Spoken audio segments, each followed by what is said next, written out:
नमस्ते दोस्तों, आपका स्वागत है टून हक्स हिंदी में, जहां हर कहानी शुरू होती है मुस्कान से और खत्म होती है एक प्यारे से हक के साथ। एक छोटे से कस्बे में दो लड़के रहते थे, रोहन और अमन। दोनों एक ही कक्षा में पढ़ते थे, एक ही बेंच पर बैठते थे और साथ में क्रिकेट भी खेलते थे। लेकिन उनमें एक बड़ा अंतर था। रोहन को पढ़ाई से बहुत लगाव था। हर शाम खेलकूद के बाद वो अपनी किताबें खोल लेता और मेहनत करता। अमन हमेशा बहाने बना देता और पढ़ाई से बचकर सिर्फ खेलने में समय बर्बाद करता। अमन हंसते हुए कहता, अरे रोहन, तू बस पढ़ाई पढ़ाई करता रहता है, चल ना क्रिकेट खेलें। जिस पर रोहन मुस्कुराकर कहता, मैं खेलूंगा अमन, पर पहले होमवर्क खत्म करना है। सोमवार की सुबह उनकी अध्यापिका श्रीमती मेहता कक्षा में आई। उनके हाथ में एक अजीब सा काला बोर्ड था। ये आम ब्लैक बोर्ड से छोटा, पुराना लेकिन चमकदार था।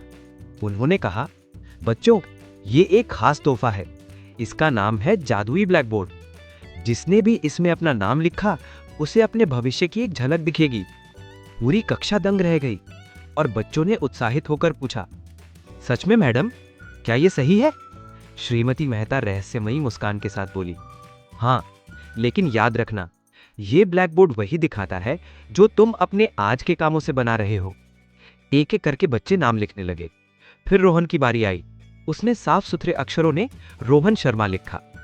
अचानक ब्लैक बोर्ड चमक उठा और उस पर दृश्य उभरा। रोहन बड़ा होकर ऑफिस में सूट पहनकर खड़ा है। दीवार पर सर्टिफिकेट लगे हैं और उसके माता पिता गर्व से मुस्कुरा रहे हैं। कक्षा में तालियां गूंज उठी। वाह रोहन, तू तो बड़ा अफसर बनेगा। रोहन शर्मा गया, लेकिन उसके भीतर और मेहनत करने की प्रेरणा जाग उठी। अब अमन की बारी आई। वो हंसते हुए बोला, भविष्य कुछ नहीं होता, देखता हूं क्या दिखता है। उसने जल्दी से अमन खान लिख दिया। ब्लैक बोर्ड टिमटिमाया और फिर एक अजीब दृश्य दिखा। बड़ा होकर अमन टूटी कुर्सी पर बैठा है, बेरोजगार और उदास। चारों ओर बिल और कागज बिखरे पड़े हैं। कक्षा में सन्नाटा छा गया। अमन चौंकते हुए बोला, अरे ये तो मजाक होगा, मैं तो हीरो बनूंगा, टीवी स्टार बनूंगा। लेकिन भीतर ही भीतर वो डर गया। दिन हफ्तों में और हफ्ते महीनों में बदल गए। रोहन पढ़ाई करता रहा और धीरे धीरे और अच्छा होता गया। अमन बहाने बनाता रहा और होमवर्क टालता रहा। परीक्षाओं से पहले रोहन देर रात तक पढ़ता रहा, जबकि अमन वीडियो गेम खेलता रहा। नतीजे आए तो रोहन का नाम शीर्ष 3 छात्रों में आया और अमन किसी तरह पास हो पाया।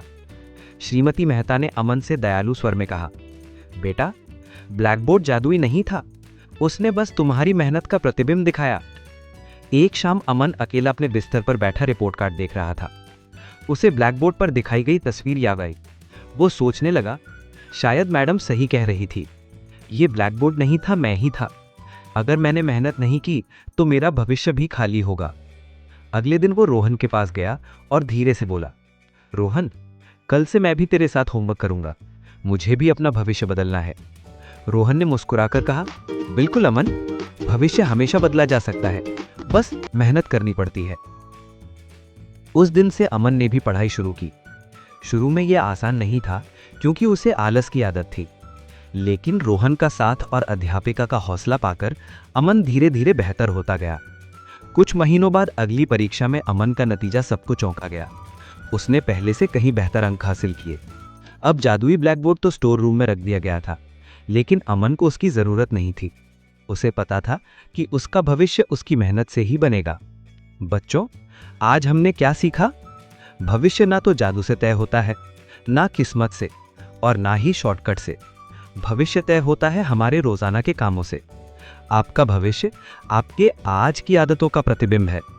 अच्छी तरह पढ़ाई करो, मेहनत करो और तुम्हारा भविष्य चमकेगा।